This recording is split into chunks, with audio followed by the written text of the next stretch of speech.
मेरे प्यारे देशवासियों, नमस्कार। आज देश के कई हिस्सों में सूर्य उपासना का महापर्व छठ मनाया जा रहा है। छठ पर्व का हिस्सा बनने के लिए लाखों श्रद्धालु अपने गांव, अपने घर, अपने परिवार के बीच पहुंचे हैं। मेरी प्रार्थना है कि छठ मैया सबकी समृद्धि, सबके कल्याण का आशीर्वाद दे। साथियों, सूर्य उपासना की परंपरा इस बात का प्रमाण है कि हमारी संस्कृति, हमारी आस्था का प्रकृति से कितना गहरा जुड़ाव है। इस पूजा के जरिए हमारे जीवन में सूर्य के प्रकाश का महत्व समझाया गया है। साथ ही ये संदेश भी दिया गया है कि उतार चढ़ाव जीवन का अभिन्न हिस्सा है। इसलिए हमें हर परिस्थिति में एक समान भाव रखना चाहिए। छठ मैया की पूजा में भांति भांति के फलों और ठेकुआ का प्रसाद चढ़ाया जाता है। इसका व्रत भी किसी कठिन साधना से कम नहीं होता। छठ पूजा की एक और खास बात होती है कि इसमें पूजा के लिए जिन वस्तुओं का इस्तेमाल होता है उसे समाज के विभिन्न लोग मिलकर तैयार करते हैं। इसमें बांस की बनी टोकरी या सुपली का उपयोग होता है। मिट्टी के दियों का अपना महत्व होता है। इसके जरिए चने की पैदावार करने वाले किसान और बतासे बनाने वाले छोटे उद्यमियों का समाज में महत्व स्थापित किया गया है। इनके सहयोग के बिना छठ की पूजा संपन्न ही नहीं हो सकती। छठ का पर्व हमारे जीवन में स्वच्छता के महत्व पर भी जोर देता है।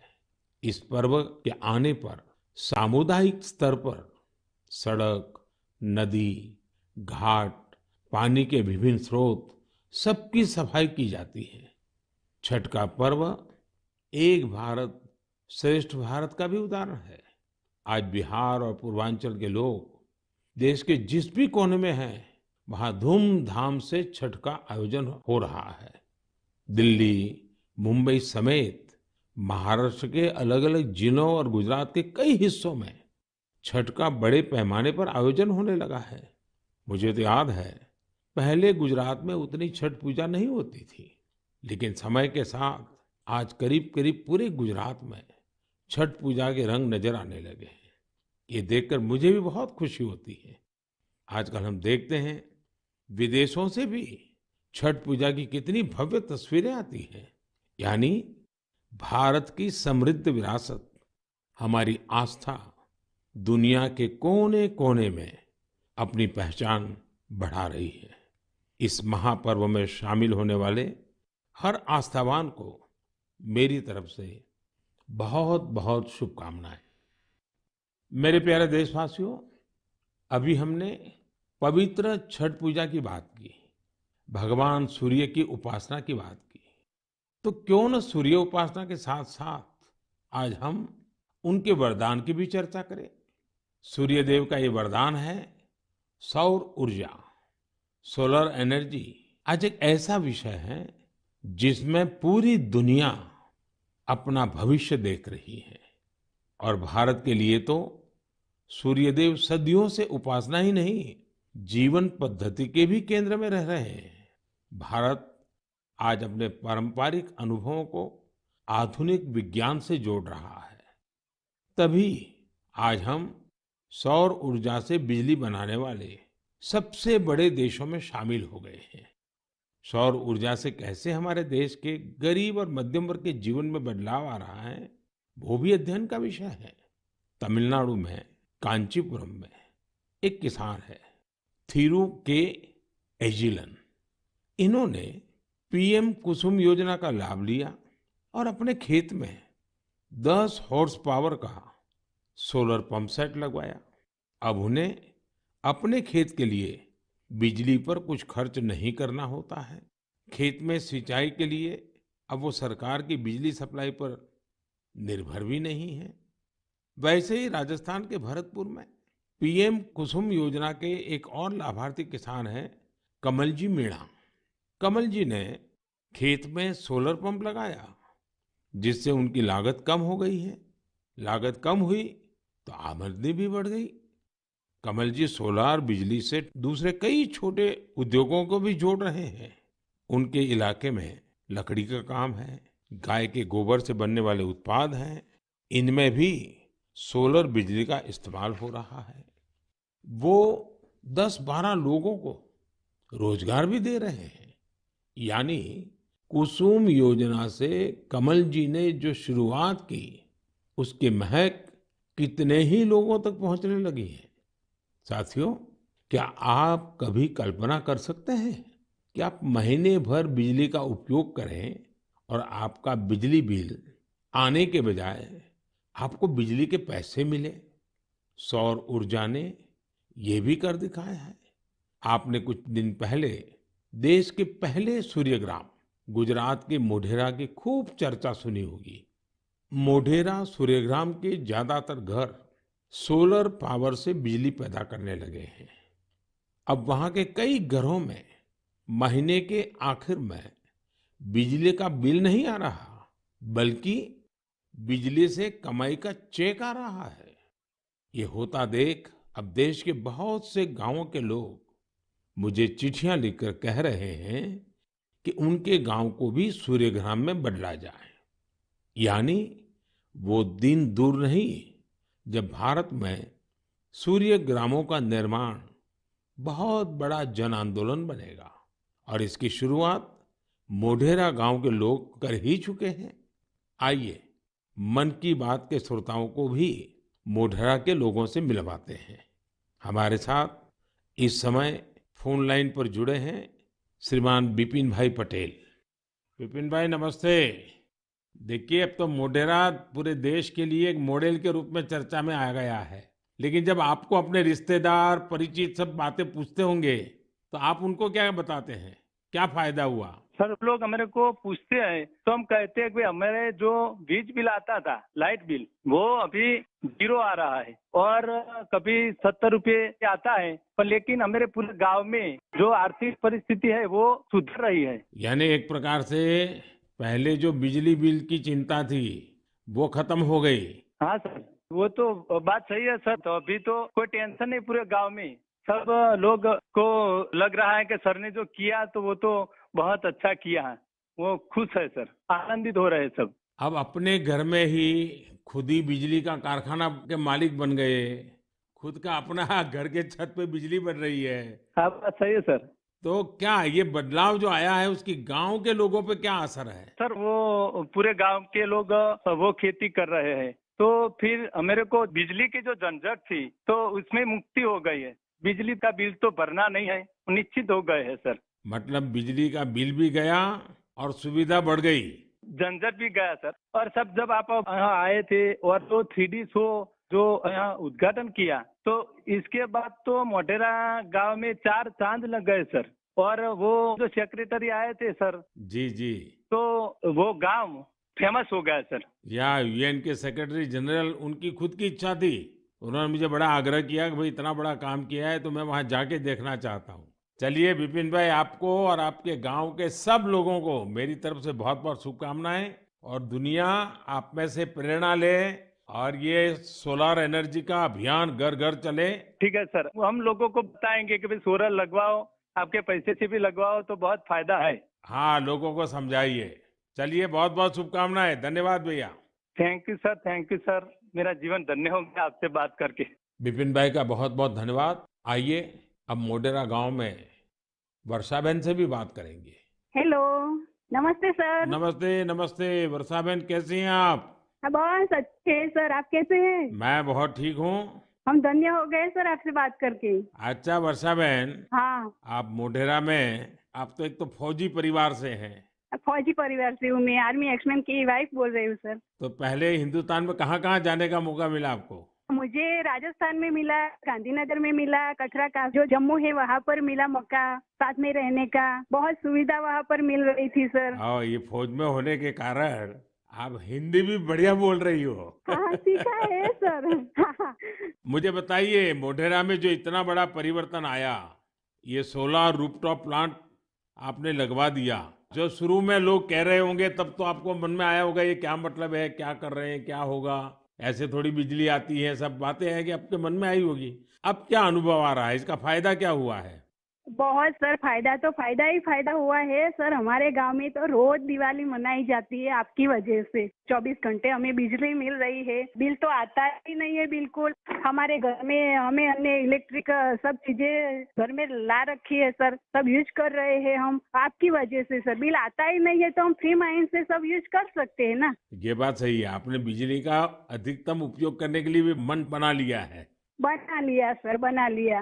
अभी हमें कोई दिक्कत ही नहीं है, हम फ्री माइंड से सब जो वॉशिंग मशीन है, एसी है, सब चला सकते हैं सर। और गांव के बाकी लोग भी खुश हैं इसके कारण? बहुत बहुत खुश है सर। अच्छा, ये आपके पतिदेव तो वहाँ सूर्य मंदिर में काम करते हैं, तो वहाँ वो जो लाइट शो हुआ, इतना बड़ा इवेंट हुआ और अभी दुनिया भर के मेहमान आ रहे हैं। दुनिया भर के फॉरेनर आ सकते हैं और सर आपने वर्ल्ड में प्रसिद्ध कर दिया है हमारे गांव को। तो आपके पति को अब काम बढ़ गया होगा, इतने मेहमान वहाँ मंदिर में देखने के लिए आ रहे हैं। अरे कोई बात नहीं, जितना भी काम बढ़े सर, कोई बात नहीं, इसकी हमें कोई दिक्कत नहीं है हमारे पति को। बस आप विकास करते जाओ हमारे गांव का। अब गांव का विकास तो हम सबको मिल करके करना है। हाँ हाँ सर, हम आपके साथ हैं। और मैं तो मोढेरा के लोगों का अभिनंदन करूंगा, क्योंकि गांव ने इस योजना को स्वीकार किया और उनको विश्वास हो गया कि हाँ, हम अपने घर में बिजली बना सकते हैं। 24 घंटे सर हमारे घर में बिजली आती है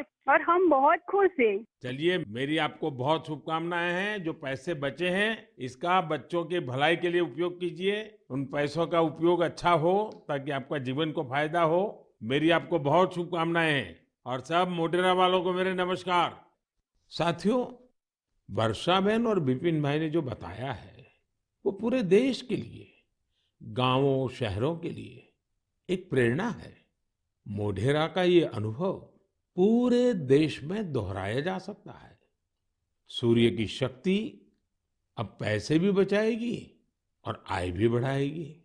जम्मू कश्मीर के श्रीनगर से एक साथी हैं मंजूर अहमद लईवाल। कश्मीर में सर्दियों के कारण बिजली का खर्च काफी होता है। इसी कारण मंजूर जी का बिजली का बिल भी 4,000 रुपये से ज्यादा आता था। लेकिन जब से मंजूर जी ने अपने घर पर सोलर रूफटॉप प्लांट लगवाया है, उनका खर्च आधे से भी कम हो गया है। ऐसे ही ओडिशा की एक बेटी कुन्नी देवरी सौर ऊर्जा को अपने साथ साथ दूसरी महिलाओं के रोजगार का माध्यम बना रही है। कुन्नी ओडिशा के केंदुझर जिले के करदापाल गांव में रहती है। वो आदिवासी महिलाओं को सोलर से चलने वाली रीलिंग मशीन पर सिल्क की कताई की ट्रेनिंग देती है। सोलर मशीन के कारण इन आदिवासी महिलाओं पर बिजली के बिल का बोझ नहीं पड़ता और उनकी आमदनी हो रही है। यही तो सूर्यदेव की सौर ऊर्जा का वरदान ही तो है। वरदान और प्रसाद तो जितना विस्तार हो उतना ही अच्छा होता है। इसलिए मेरी आप सबसे प्रार्थना है, आप भी इसमें जुड़े और दूसरों को भी जोड़े। मेरे प्यारे देशवासियों, अभी मैं आपसे सूरज की बातें कर रहा था। अब मेरा ध्यान स्पेस की तरफ जा रहा है। वो इसलिए क्योंकि हमारा देश सोलर सेक्टर के साथ ही स्पेस सेक्टर में भी कमाल कर रहा है। पूरी दुनिया आज भारत की उपलब्धियां देखकर हैरान है। इसलिए मैंने सोचा मन की बात के श्रोताओं को ये बताकर मैं उनकी भी खुशी बढ़ाऊं। साथियों, अब से कुछ दिन पहले आपने देखा होगा, भारत ने एक साथ 36 सैटेलाइट्स को अंतरिक्ष में स्थापित किया है।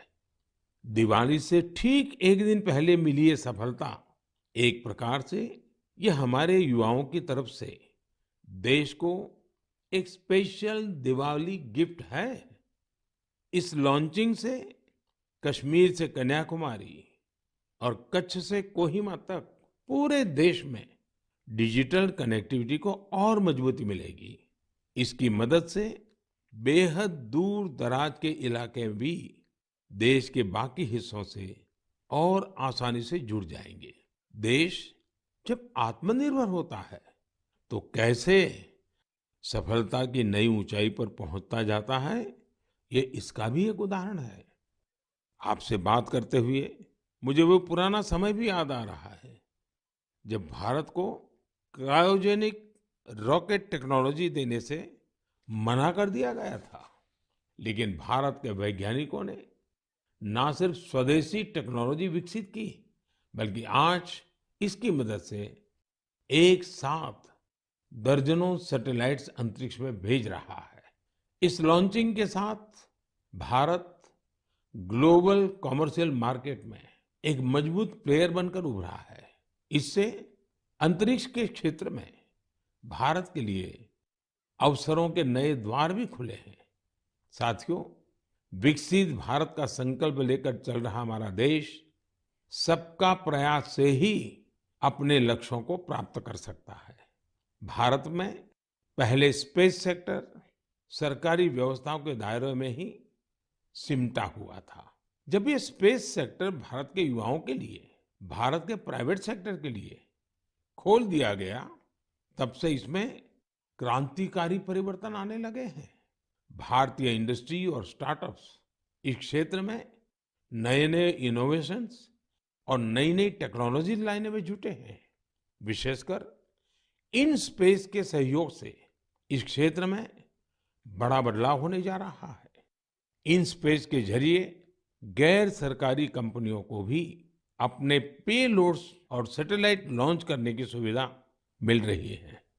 मैं अधिक से अधिक स्टार्टअप्स और इनोवेटर्स से आग्रह करूंगा कि वे स्पेस सेक्टर में भारत में बन रहे इन बड़े अवसरों का पूरा लाभ उठाएं। मेरे प्यारे देशवासियों, जब स्टूडेंट्स की बात आए, युवा शक्ति की बात आए, नेतृत्व शक्ति की बात आए, तो हमारे मन में घिसी पीटी पुरानी बहुत सारी धारणाएं घर कर गई हैं। कई बार हम देखते हैं कि जब स्टूडेंट पावर की बात होती है तो इसको छात्र संघ चुनावों से जोड़कर उसका दायरा सीमित कर दिया जाता है।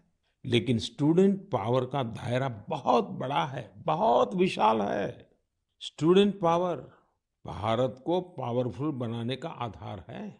आखिर आज जो युवा है वही तो भारत को 2047 तक लेकर जाएंगे।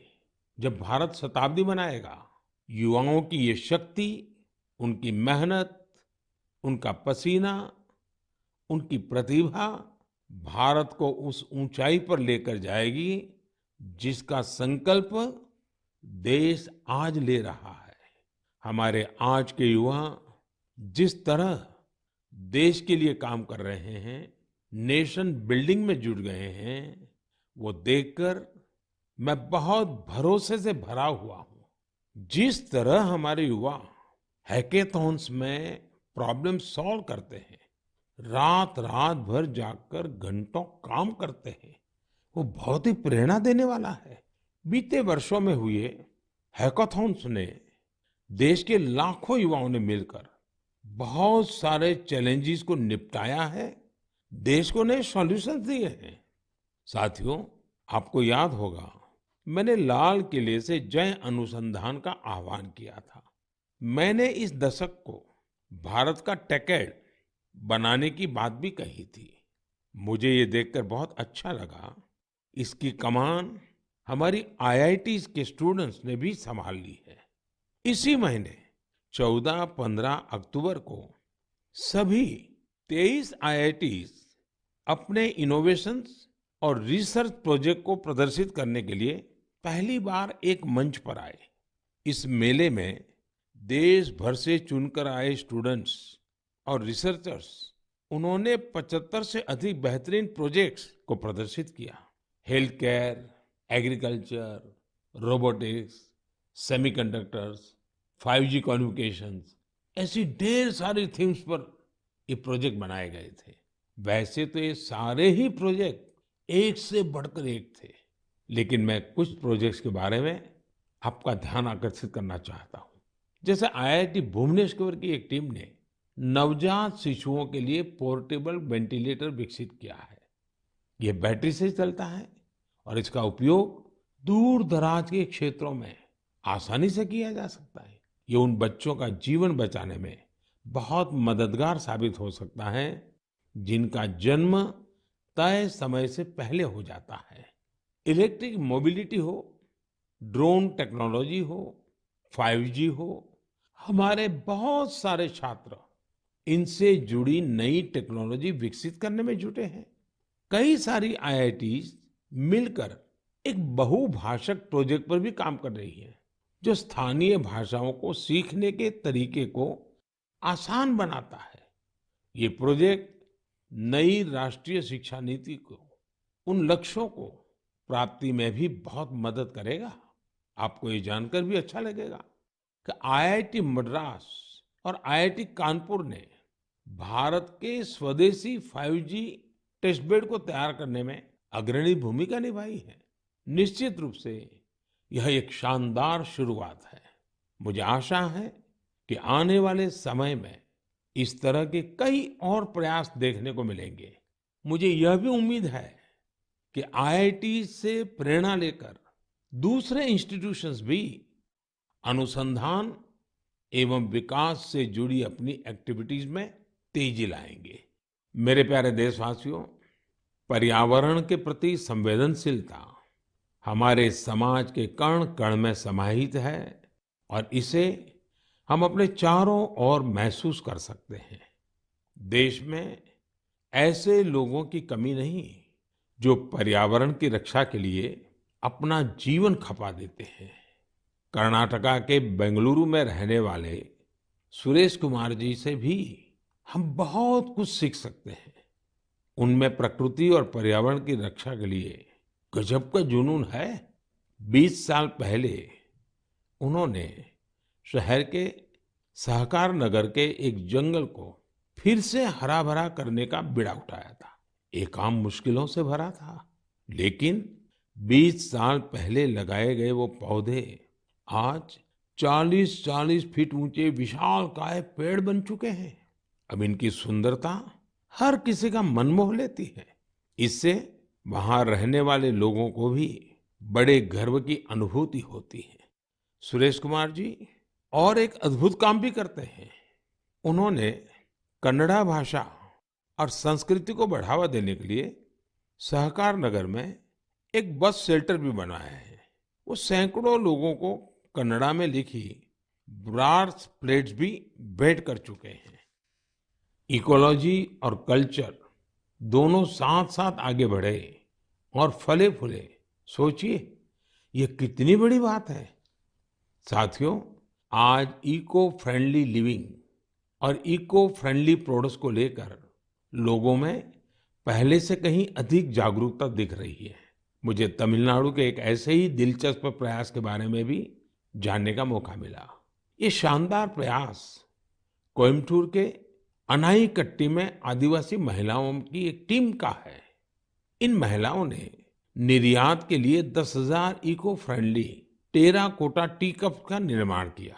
कमाल की बात तो ये है कि टेराकोटा टी कप्स बनाने की पूरी जिम्मेदारी इन महिलाओं ने खुद ही उठाई।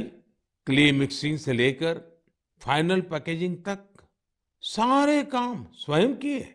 इसके लिए इन्होंने प्रशिक्षण भी लिया था।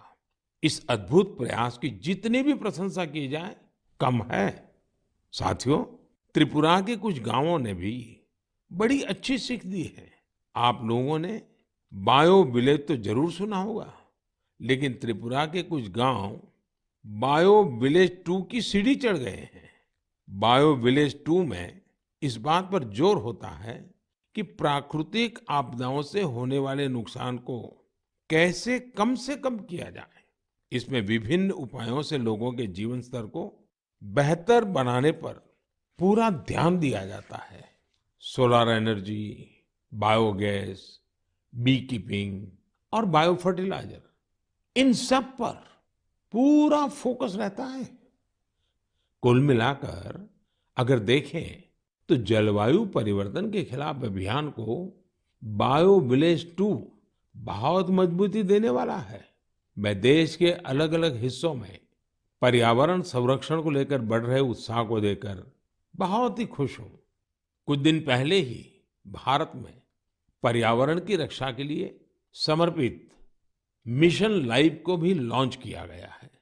मिशन लाइफ का सीधा सिद्धांत है, ऐसी जीवन शैली, ऐसी लाइफस्टाइल को बढ़ावा जो पर्यावरण को नुकसान न पहुंचाए।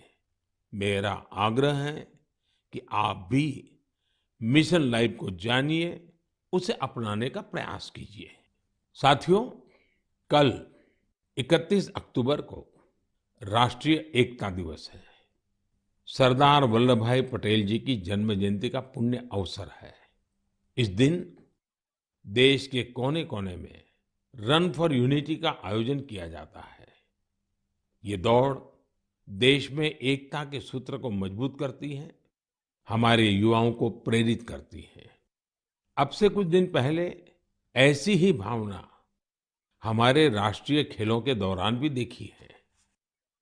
जुड़ेगा इंडिया तो जीतेगा इंडिया, इस थीम के साथ राष्ट्रीय खेलों ने जहां एकता का मजबूत संदेश दिया, वहीं भारत की खेल संस्कृति को भी बढ़ावा देने का काम किया है। आपको ये जानकर खुशी होगी कि यह भारत में राष्ट्रीय खेलों का अब तक का सबसे बड़ा आयोजन था। इसमें 36 खेलों को शामिल किया गया, जिसमें 7 नई और 2 स्वदेशी स्पर्धा योगासन और मलखंब भी शामिल रही। गोल्ड मेडल जीतने में सबसे आगे जो 3 टीमें रही, वे हैं सर्विसेज की टीम, महाराष्ट्र और हरियाणा की टीम। इन खेलों में 6 नेशनल रिकॉर्ड्स और करीब करीब 60 नेशनल गेम्स रिकॉर्ड्स भी बने। मैं पदक जीतने वाले, नए रिकॉर्ड बनाने वाले, इस खेल प्रतियोगिता में हिस्सा लेने वाले सभी खिलाड़ियों को बहुत बहुत बधाई देता हूं। मैं इन खिलाड़ियों के सुनहरे भविष्य की कामना भी करता हूं। साथियों, मैं उन सभी लोगों की भी हृदय से प्रशंसा करना चाहता हूं जिन्होंने गुजरात में हुए राष्ट्रीय खेलों के सफल आयोजन में अपना योगदान दिया। आपने देखा है कि गुजरात में तो राष्ट्रीय खेल नवरात्रि के दौरान हुए। इन खेलों के आयोजन से पहले एक बार तो मेरे मन में भी आया कि इस समय तो पूरा गुजरात इन उत्सवों में जुटा होता है, तो लोग इन खेलों का आनंद कैसे ले पाएंगे। इतनी बड़ी व्यवस्था और दूसरी तरफ नवरात्रि के गरबा वगैरह का इंतजाम, ये सारे काम गुजरात एक साथ कैसे कर लेगा। लेकिन गुजरात के लोगों ने अपने आतिथ्य सत्कार से सभी मेहमानों को खुश कर दिया। अहमदाबाद में नेशनल गेम्स के दौरान जिस तरह कला, खेल और संस्कृति का संगम हुआ, वह उल्लास से भर देने वाला था। खिलाड़ी भी दिन में जहां खेल में हिस्सा लेते थे, वहीं शाम को वे गरबा और डांडिया के रंग में डूब जाते थे। उन्होंने गुजराती खाना और नवरात्रि की तस्वीरें भी सोशल मीडिया पर खूब शेयर की। ये देखना हम सभी के लिए बहुत ही आनंददायक था। आखिरकार इस तरह के खेलों से भारत की विविध संस्कृतियों के बारे में भी पता चलता है। ये एक भारत श्रेष्ठ भारत की भावना को भी उतना ही मजबूत करते हैं। मेरे प्यारे देशवासियों, नवंबर महीने में 15 तारीख को हमारा देश जनजातीय गौरव दिवस मनाएगा। आपको याद होगा, देश ने पिछले साल भगवान बिरसा मुंडा की जन्म जयंती के दिन आदिवासी विरासत और गौरव को सेलिब्रेट करने के लिए ये शुरुआत की थी। भगवान बिरसा मुंडा ने अपने छोटे से जीवन काल में अंग्रेजी हुकूमत के खिलाफ लाखों लोगों को एकजुट कर दिया था। उन्होंने भारत की आजादी और आदिवासी संस्कृति की रक्षा के लिए अपना जीवन बलिदान कर दिया था। ऐसा कितना कुछ है जो हम धरती आबा बिरसा मुंडा से सीख सकते हैं। साथियों, जब धरती आबा बिरसा मुंडा की बात आती है, छोटे से उनके जीवन काल की तरफ नजर करते हैं, आज भी हम उसमें से बहुत कुछ सीख सकते हैं। और धरती आबा ने तो कहा था, ये धरती हमारी है, हम इसके रक्षक हैं। उनके इस वाक्य में मातृभूमि के लिए कर्तव्य भावना भी है और पर्यावरण के लिए हमारे कर्तव्यों का एहसास भी है। उन्होंने हमेशा इस बात पर जोर दिया था कि हमें हमारी आदिवासी संस्कृति को भूलना नहीं है, उससे रत्ती भर भी दूर नहीं जाना है। आज भी हम देश के आदिवासी समाजों से प्रकृति और पर्यावरण को लेकर बहुत कुछ सीख सकते हैं। साथियों, पिछले साल भगवान बिरसा मुंडा की जयंती के अवसर पर मुझे रांची के भगवान बिरसा मुंडा म्यूजियम के उद्घाटन का सौभाग्य प्राप्त हुआ था। मैं युवाओं से आग्रह करना चाहूंगा कि उन्हें जब भी समय मिले वे इसे देखने जरूर जाएं। मैं आपको ये भी बताना चाहता हूं कि 1 नवंबर यानी परसों मैं गुजरात राजस्थान के बॉर्डर पर मौजूदा मानगढ़ में रहूंगा। भारत के स्वतंत्रता संग्राम और हमारी समृद्ध आदिवासी विरासत में मानगढ़ का बहुत ही विशिष्ट स्थान रहा है। यहाँ पर नवंबर 1913 में एक भयानक नरसंहार हुआ था, जिसमें अंग्रेजों ने स्थानीय आदिवासियों की निर्ममता पूर्वक हत्या कर दी थी। बताया जाता है कि इस नरसंहार में 1000 से अधिक आदिवासियों को अपनी जान गंवानी पड़ी थी। इस जनजातीय आंदोलन का नेतृत्व गोविंद गुरु जी ने किया था, जिनका जीवन हर किसी को प्रेरित करने वाला है। आज मैं उन सभी आदिवासी शहीदों और गोविंद गुरु जी के अदम्य साहस और शौर्य को नमन करता हूँ। हम इस अमृत काल में भगवान बिरसा मुंडा, गोविंद गुरु और अन्य स्वतंत्र सेनानियों के आदर्शों का जितनी निष्ठा से पालन करेंगे, हमारा देश उतनी ही ऊंचाइयों को छुएगा। मेरे प्यारे देशवासियों, आने वाली 8 नवंबर को गुरुपुरब है। गुरु नानक जी का प्रकाश पर्व जितना हमारी आस्था के लिए महत्वपूर्ण है, उतना ही हमें इससे सीखने को भी मिलता है। गुरु नानक देव जी ने अपने पूरे जीवन मानवता के लिए प्रकाश फैलाया। पिछले कुछ वर्षों में देश ने गुरुओं के प्रकाश को जन जन तक पहुंचाने के लिए अनेकों प्रयास किए हैं। हमें गुरु नानक देव जी का 550वां प्रकाश पर्व देश और विदेश में व्यापक स्तर पर मनाने का सौभाग्य मिला था। दशकों के इंतजार के बाद करतारपुर साहिब कॉरिडोर का निर्माण होना भी उतना ही सुखद है। कुछ दिन पहले ही मुझे हेमकुंड साहिब के लिए रोपवे के शिलान्यास का भी सौभाग्य मिला है। हमें हमारे गुरुओं के विचारों से लगातार सीखना है, उनके लिए समर्पित रहना है। इसी दिन कार्तिक पूर्णिमा का भी है। इस दिन हम तीर्थों में, नदियों में स्नान करते हैं, सेवा और दान करते हैं। मैं आप सभी को इन पर्वों की हार्दिक बधाई देता हूं। आने वाले दिनों में कई राज्य अपने राज्य दिवस भी मनाएंगे। आंध्र प्रदेश अपना स्थापना दिवस मनाएगा, केरला पिरावी मनाया जाएगा, कर्नाटका राज्योत्सव मनाया जाएगा। इसी तरह मध्य प्रदेश, छत्तीसगढ़ और हरियाणा भी अपने राज्य दिवस मनाएंगे। मैं इन सभी राज्यों के लोगों को शुभकामनाएं देता हूं। हमारे सभी राज्यों में एक दूसरे से सीखने की, सहयोग करने की और मिलकर काम करने की स्पिरिट जितनी मजबूत होगी, देश उतना ही आगे जाएगा। मुझे विश्वास है हम इसी भावना से आगे बढ़ेंगे। आप सब अपना ख्याल रखिए।